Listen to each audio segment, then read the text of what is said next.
नमस्कार, मैं हूं जूही वर्मा और खबर बिहार से है। बहुत बड़ा सवाल भी बिहार से है कि क्या चिराग पासवान ने वादा खिलाफी की है, वो भी तब जब हाल ही में रामविलास पासवान यानी चिराग पासवान के पिताजी का निधन हुआ है। लंबी बीमारी के बाद उन्होंने कुछ दिन पहले अंतिम सांस ली, काफ़ी दुखी भी नजर आए। उसके बाद चिराग पासवान अंतिम संस्कार की घड़ियां इतनी दुखद थी कि खुद वो भी बेहोश होकर गिर गए। तो इस तरह के काफ़ी दुखद नज़ारे भी दिखाई दिए जब अपने कुछ खास लोगों से लिपट कर वो काफ़ी रोए भी। नरेंद्र मोदी जी को देखकर उनका रिएक्शन अलग था। अंतिम संस्कार के समय वो बेहोश होकर गिरे, पर जैसे ही ये दुख की घड़ी से थोड़ा बहुत गुजरे हैं तो उसके बाद अब क्या बीजेपी से वादा खिलाफी भी करेंगे चिराग पासवान, जिनसे अभी तक वो ये कहते रहे हैं कि बीजेपी को मोदी को हाँ है लेकिन नीतीश कुमार को ना है। तो क्या अब चिराग पासवान ने जो पैंतरा चला है उससे ये जाहिर होता है कि बीजेपी को भी ना है।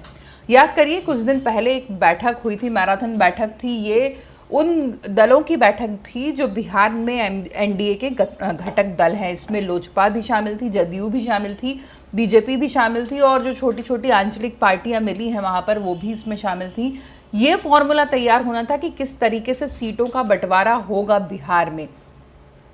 जो फाइनल रिजल्ट निकला वो ये निकला कि अब लोजपा जो है, जो चिराग पासवान की पार्टी है, वो अलग चुनाव लड़ेगी। एनडीए और जेडीयू गठबंधन में ही चुनाव लड़ेंगे। लेकिन चिराग ने ये आश्वस्त किया था कि वो बीजेपी जिन सीटों पर कैंडिडेट उतारेगी वहां से अपने कैंडिडेट वो चुनाव में खड़े नहीं करेगी। पर अब खबर ये है कि ऐसी 3 सीटें जहां पर बीजेपी कैंडिडेट उतार चुकी है वहां पर चिराग पासवान ने भी अपने कैंडिडेट खड़े कर दिए हैं। तो इससे क्या मायने निकाले जाएं, जो राजनीतिक विश्लेषक हैं वो बहुत अलग अलग मायने निकाल रहे हैं कि क्यों चिराग पासवान ने ऐसा किया, क्यों उन्होंने वो वादा तोड़ा जहां पर जो उन्होंने बीजेपी को दिया था, नरेंद्र मोदी जी को दिया था। क्योंकि इससे पहले भी कई बार जब लोकसभा में भाषण हुए हैं, बहुत सारे जब स्पीचेस दी हैं चिराग पासवान ने, उनसे साफ जाहिर होता रहा है कि वो मोदी जी के खिलाफ कभी नहीं गए, हमेशा उनके भाषण पीएम मोदी जी के फेवर में ही रहे हैं।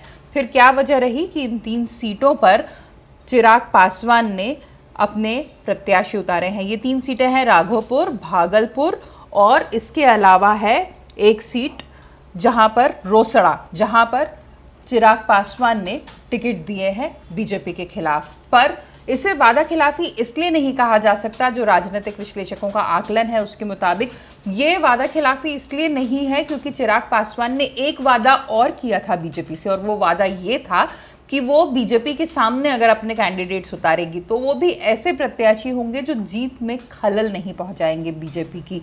इसलिए ये माना जा रहा है कि ये बाकी प्रत्याशियों के कंपैरिजन में कुछ कम तगड़े प्रत्याशी हैं जो बीजेपी को वहां पर नुकसान नहीं पहुंचाएंगे। पर एक सवाल का जवाब जो सभी चिराग पासवान से जानना चाहते हैं, उस सवाल का जवाब यह है कि ठीक है कि उनने जो प्रत्याशी उतारे हैं वो बीजेपी को नुकसान नहीं पहुंचाएंगे, कमज़ोर प्रत्याशी हैं, बीजेपी की ही जीत होगी अगर बीजेपी को वोट मिलते हैं। पर सवाल यह है कि क्या जिन सीटों पर बीजेपी के अगेंस्ट लोजपा ने कैंडिडेट उतारे हैं वहां पर उनका कैंडिडेट बीजेपी के कुछ वोट नहीं काटेगा। विधानसभा चुनाव में बहुत कम अंतरों से आमतौर पर जीत मिलती है।